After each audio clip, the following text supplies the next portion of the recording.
आर्यन अपनी साइकिल से घने जंगलों के बीच से गुजर रहा था। आसमान का रंग राख जैसा काला हो चुका था। अचानक हवा का चलना बंद हो गया। ये तूफान से पहले की डरावनी शांति थी। आर्यन को रामपुर पहुंचना था, लेकिन रास्ता अभी कोसों दूर था। तभी मूसलाधार बारिश शुरू हो गई। बिजली ऐसे कड़क रही थी मानो आसमान फट जाएगा। रास्ता पूरी तरह धुंधला हो गया। बचने के लिए आर्यन एक पुराने विशाल बरगद की पेड़ के नीचे खड़ा हो गया। वो कांपते हुए भगवान से प्रार्थना करने लगा। हे ईश्वर, आज बचा लो। तूफान थमा, लेकिन सड़क पर पेड़ गिर जाने के कारण रास्ता बंद हो गया। आर्यन साइकिल घसीटते हुए आगे बढ़ा। तभी उसे एहसास हुआ कि वो रास्ता भटक गया है। चारों ओर सन्नाटा था। तभी पीछे से एक भारी आवाज आई। साहब, आगे मौत है, रास्ता बंद है। आर्यन चौंक गया। अंधेरे में एक लंबा दुबला आदमी खड़ा था, जिसकी आंखें धसी हुई थीं। मेरा नाम दीनू है साहब। पास ही मेरी चाय की दुकान है। इतनी रात को इस जंगल में रुकना खतरे से खाली नहीं। चलिए मेरे साथ। आर्यन हिचकिचाते हुए दीनू के पीछे चल पड़ा। जैसे जैसे वो आगे बढ़ा, उसे हवा में कुछ जलने की और सड़े हुए मांस की गंध आने लगी। दीनू उसे एक टूटी फूटी झोपड़ी के पास ले गया। झोपड़ी के बाहर एक पुरानी पेड़ पर एक लालटेन लटक रही थी, जिसकी लौ तेज हवा के बावजूद बिल्कुल स्थिर थी, जैसे पत्थर की बनी हो। दीनू ने कहा, बैठिए साहब, मैं चाय लाता हूं। आर्यन ने अपने पैसों वाले बैग को कसकर पकड़ा। उसे लगा कि कोई उसे अंधेरे कोने से घूर रहा है। तभी घुंघरुओं की हल्की आवाज आई। एक औरत, जिसका चेहरा घूंघट से ढका था, धीरे धीरे आगे बढ़ी। दीनू बोला, ये मेरी पत्नी है, कस्तूरी। इसके हाथ का पान खाएंगे तो सब थकान भूल जाएंगे। तभी बिजली कड़की। रोशनी के उस एक पल में आर्यन ने देखा कि कस्तूरी के गले पर एक गहरा काला निशान है, जैसे किसी ने उसे लोहे के तार से घूंटा हो। कस्तूरी ने जैसे ही पान आर्यन की तरफ बढ़ाया, उसे खून जैसी तीखी महक आई। आर्यन का दिल जोर जोर से धड़कने लगा। आर्यन थकान के कारण वहीं बिछाए गए बिस्तर पर लेट गया, लेकिन उसकी नींद उड़ चुकी थी। रात के सन्नाटे में अचानक उसे किसी के रोने और घिसटने की आवाज सुनाई दी। उसने आंखें खोली और जो देखा, उसने उसके प्राण सुखा दिए। झोपड़ी की छत से एक कटा हुआ फंदा लटक रहा था और वो धीरे धीरे आर्यन की गर्दन की तरफ नीचे आ रहा था। बगल वाले कमरे से दीनू की धीमी हंसी सुनाई दी। मेहमान आ तो जाते हैं साहब, पर वापस कोई नहीं जाता। आर्यन की आंखें फटी की फटी रह गईं। वो फंदा छत से किसी अदृश्य हाथ की तरह नीचे सरक रहा था। जैसे ही फंदा उसकी गर्दन को छूने वाला था, आर्यन झटके से पीछे हटा और चिल्लाया। अचानक सब कुछ शांत हो गया। फंदा गायब था। दीनू लालटेन लेकर कमरे में आया। उसके चेहरे पर एक अजीब सी मुस्कान थी। क्या हुआ साहब, कोई बुरा सपना देखा क्या? यहां पुराने पेड़ की टहनियां हवा में टकराती हैं तो कभी कभी ऐसा ही लगता है। आर्यन हाँप रहा था। उसने खिड़की के बाहर देखा। हवा बिल्कुल बंद थी। फिर टहनियां कैसे टकरा सकती थीं? आर्यन को प्यास लगी थी। वो पानी ढूंढने के लिए धीरे से उठा और रसोई की तरफ गया। वहां उसने देखा कि कस्तूरी झूमर चूल्हे के पास बैठी है, लेकिन चूल्हे में आग नहीं थी, बल्कि कस्तूरी के हाथों से धुआं निकल रहा था। आर्यन ने करीब जाकर देखना चाहा, तभी कस्तूरी घूमी। उसके चेहरे का आधा हिस्सा अब झुलसा हुआ दिख रहा था। वो बिना पलक झपकाए आर्यन को देख रही थी। आर्यन डर के मारे वापस अपने बिस्तर की ओर भागा, लेकिन रास्ते में उसे दीनू मिल गया। दीनू अंधेरे में खड़ा होकर अपनी कुल्हाड़ी की धार तेज कर रहा था। हाँ, आर्यन ने अपना बैग कसकर पकड़ लिया। उसे लगा कि दीनू शायद उसके पैसों के लिए उसे मारना चाहता है। दीनू बोला, साहब, इस बैग में जो है वो इस दुनिया में आपके काम नहीं आएगा। यहां से निकलना है तो बोझ हल्का करना पड़ता है। आर्यन ने कांपते हुए पूछा, तुम लोग कौन हो? यहां चाय की दुकान के नाम पर क्या चल रहा है?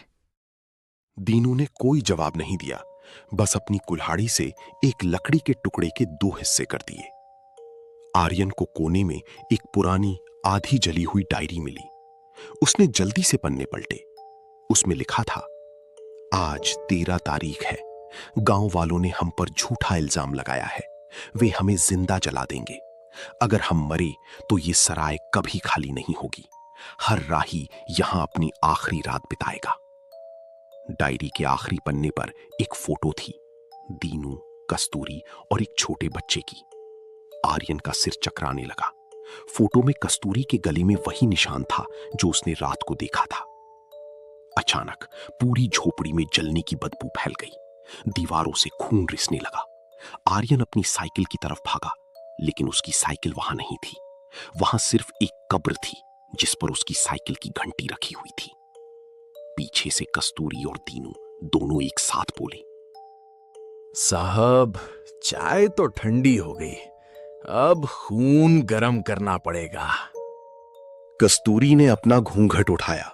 उसका चेहरा पूरी तरह कंकाल बन चुका था और उसकी आंखों से अंगारे दहक रहे थे। आर्यन चिल्लाया और पीछे मुड़ा, लेकिन वहां कोई रास्ता नहीं था, सिर्फ एक गहरी खाई थी।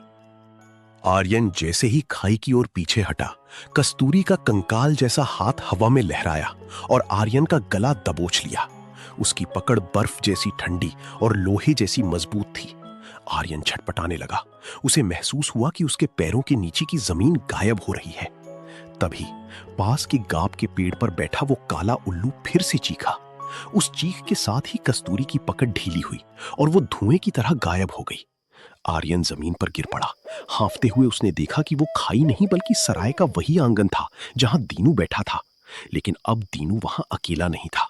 उसके चारों ओर 3 और साए खड़े थे जिनके शरीर से आग की लपटें निकल रही थीं। दीनू की आवाज अब बदल चुकी थी। वो किसी इंसान की नहीं बल्कि कई चीखों का मिश्रण लग रही थी। आर्यन, तुम यहां पैसे लेकर आए थे, लेकिन यहां तो रूहों का सौदा होता है। क्या तुम्हें लगता है कि तुम यहां गलती से आए हो? नहीं, तुम्हें यहां बुलाया गया है। आर्यन ने हिम्मत जुटाकर चिल्लाते हुए पूछा, क्यों? मेरा तुम लोगों से क्या लेना देना? दीनू ने अपनी कुल्हाड़ी से जमीन पर एक लकीर खींची। अचानक जमीन फटने लगी और उसमें से वही जला हुआ बैग निकला जो आर्यन लेकर आया था। लेकिन ये क्या? उस बैग के अंदर पैसे नहीं बल्कि इंसानी हड्डियां थीं। दीनू ने आर्यन की आंखों में झांका। आर्यन को एक धुंधला सा दृश्य, फ्लैशबैक दिखाई देने लगा। 3 साल पहले जब इस सराय में आग लगी थी तो एक आदमी गांव वालों को भड़काकर बाहर से कुंडी लगाकर चला गया था। उस आदमी के चेहरे पर एक तिल का निशान था, बिल्कुल वैसा ही निशान जैसा आर्यन के दाहिने गाल पर था। आर्यन के होश उड़ गए।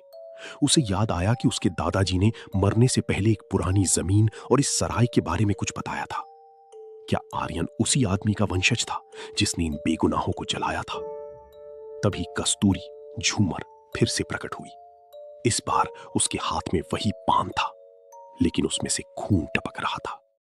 तुम्हारे पूर्वजों का कर्ज तुम्हारी जान से चुकाया जाएगा। उसने पान आर्यन के मुंह की तरफ बढ़ाया। आर्यन का शरीर सुन्न पड़ गया था।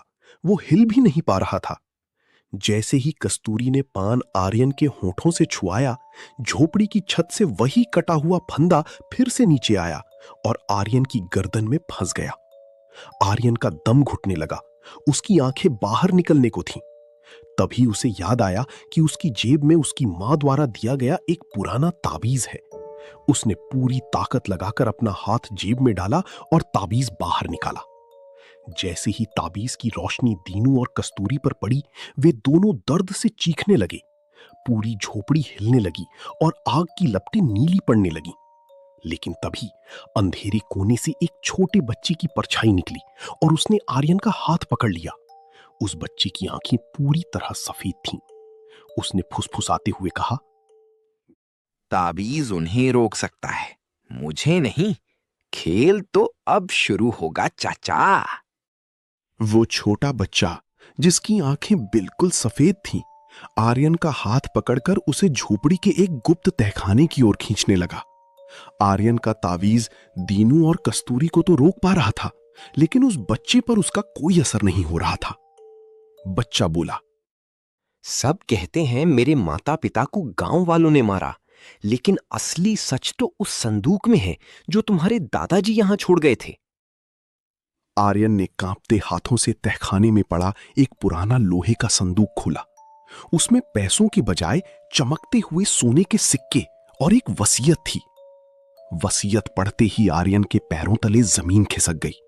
दीनू और कस्तूरी को गांव वालों ने नहीं मारा था। असल में आर्यन के पूर्वज इस सराय के मालिक थे और दीनू वहां सिर्फ एक नौकर था। दीनू ने सोने के लालच में अपनी पत्नी और बच्चे के साथ खुद को आग लगा ली थी ताकि वे पिशाच बनकर इस खजाने की रक्षा कर सकें और आर्यन के परिवार की आने वाली पीढ़ियों से बदला ले सकें। दीनू की रूह गरज उठी। हमें शांति नहीं, ये सोना चाहिए, और इसे पाने के लिए हमें तुम्हारे खून की आखिरी बूंद चाहिए ताकि हम फिर से इंसान बन सकें। झोपड़ी अब एक दहकते हुए नरक में बदल चुकी थी। कस्तूरी और दीनू अपनी डरावनी शक्ल में आर्यन पर टूट पड़े। आर्यन ने अपनी मां का दिया हुआ तावीज हवा में लहराया और मंत्र पढ़ने लगा। तावीज से निकलने वाली सुनहरी रोशनी और रूहों की काली शक्ति के बीच भयंकर टकराव हुआ। अचानक आर्यन को एहसास हुआ कि वो बच्चा छोटू निर्दोष है। उसने अपनी जान जोखिम में डालकर बच्चे की रूह को तावीज के करीब बुलाया। तुम्हें आजाद होना होगा, इस लालच से नहीं, इस नफरत से। जैसे ही आर्यन ने तावीज को उस सोने के संदूक पर पटका, एक जोरदार धमाका हुआ। संदूक से निकलने वाली पवित्र ऊर्जा ने दीनू और कस्तूरी की बुरी रूहों को भस्म करना शुरू कर दिया। वे दर्द से चिल्लाने लगे और धीरे धीरे राख में बदलने लगे। सराय की दीवारें गिरने लगी और आग की लपटें आसमान को छूने लगी। बच्चे की रूह ने आखिरी बार आर्यन की तरफ देखा और मुस्कुराते हुए धुएं में विलीन हो गई। आर्यन बेसुध होकर गिर पड़ा। जब आर्यन की आंख खुली तो चिड़िया चहचहा रही थी। वो उसी बरगद के पेड़ के नीचे था जहां वो कल रात तूफान में रुका था। सामने कोई झोपड़ी नहीं थी, कोई सराय नहीं थी, सिर्फ एक पुरानी राख का ढेर था। उसने राहत की सांस ली और अपनी साइकिल उठाई, लेकिन जैसे ही उसने साइकिल के हैंडल पर हाथ रखा, उसके होश उड़ गए। उसकी साइकिल के थैले में पैसे नहीं थे, बल्कि वही सोने का एक सिक्का रखा था और उसके कान में वही छोटी बच्ची वाली आवाज गूंजी, वापस जरूर आना चाचा। आर्यन ने घबराकर अपने पीछे देखा। सड़क पर उसके पैरों के निशान तो थे, लेकिन उसके बगल में छोटी छोटी जलती हुई पैरों के निशान भी कोसों दूर तक उसके साथ साथ चल रही थी।